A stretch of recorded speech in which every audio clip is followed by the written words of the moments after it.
For my lesson plan, I chose to work with kindergartners and at an early level for ELL. I chose the book Bugs, Bugs, Bugs because it has a lot of movement vocabulary. So my lesson is basically mostly vocabulary, but also basic text skills, tracking words, being able to track words from left to right, and also short vowel sounds.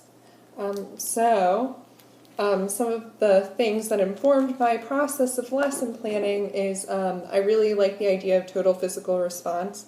I think it'd be really fun to act out things like bugs, and I think that kindergartners would really enjoy that. So that would be part of my lesson. I also chose to add some multimodality to my lesson. So it's got some visual arts, it has movement.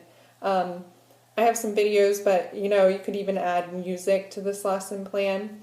And I just thought it was overall like a pretty fun idea. As far as my classroom would be concerned, I really like the effective humanistic approach because I thought, like emphasizing the social climate of classroom is pretty nice, and also like having fun with kids, like it's a good time, and they should be comfortable in your classroom, and they should be comfortable speaking, and it shouldn't be like a forced process. So part of my lesson does involve speaking and echo reading, and I will demonstrate a little bit of that for you in a bit.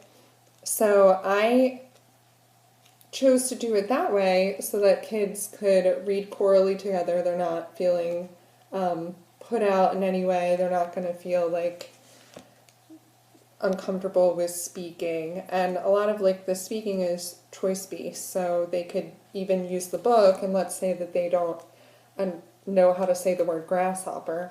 Well, if the grasshopper is their favorite bug, they could turn to the page with the grasshopper when they turn and talk to their friend and point to the grasshopper.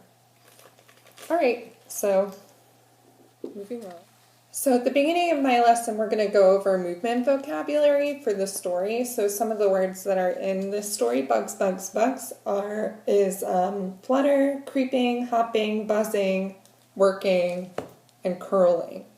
So we would act all those things out. Also, a couple of other words that I thought would be good vocabulary words for early learners were friendly and fuzzy. So this book is pretty simple as you read through it. Bugs, bugs, bugs. Bugs, bugs, bugs. I want to see bugs. So it's pretty simple. So even when you see the word see, I could act out the word see with the kids and have them see the bugs as we're reading. So I'm going to read like I'm one of the children, but also kind of act out what they would do. So this is the teacher talking, and pretend that I'm a student pointing to the words.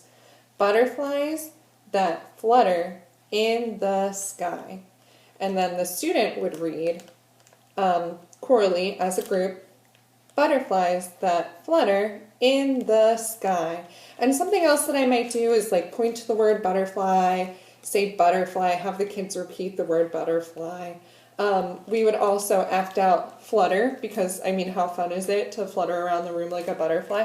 So I would have the kids kind of like flap their butterfly wings and flutter around the classroom. And we would go about that through the book. There's a lot of movement. Ladybug is creeping, so they could act out creeping. They'd act out friendly, being friendly to someone, shaking their hand, giving a high five. Grasshoppers hopping, so you could point to the word hop, say hop, have the kids jump and say the word hop. Same again with grasshoppers, you can have them point to the grasshopper, say grasshopper, have the kids repeat the word grasshopper. So it could just be really fun. This book has really great pictures, and I really enjoyed that. So at the end of the reading the book, each student has their own book, so everyone can track along. They're going to turn and talk to their partner and turn to the page of their favorite bug, and they'll point to their favorite bug and act out with their friend their favorite movement that bug did.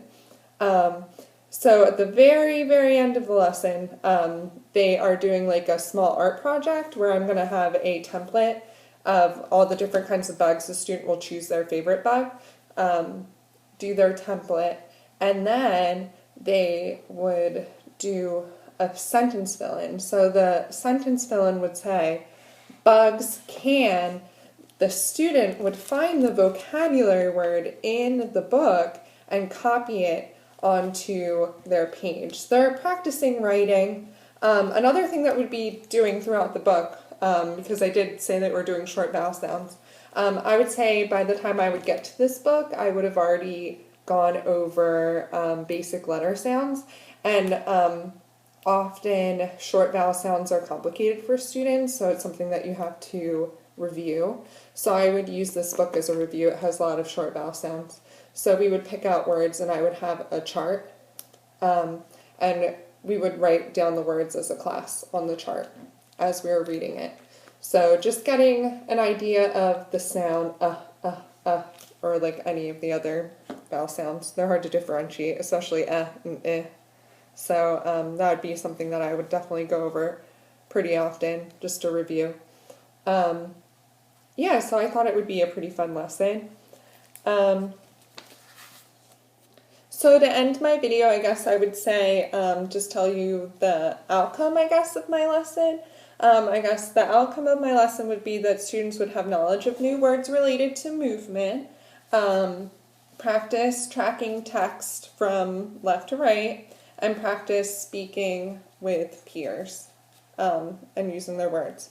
So that would be kind of the outcome of my lesson, and obviously I would work on those things throughout the year. Yeah, so I think my lesson's pretty self-explanatory. I hope you enjoyed it. I thought it was fun, so, you know. Thanks!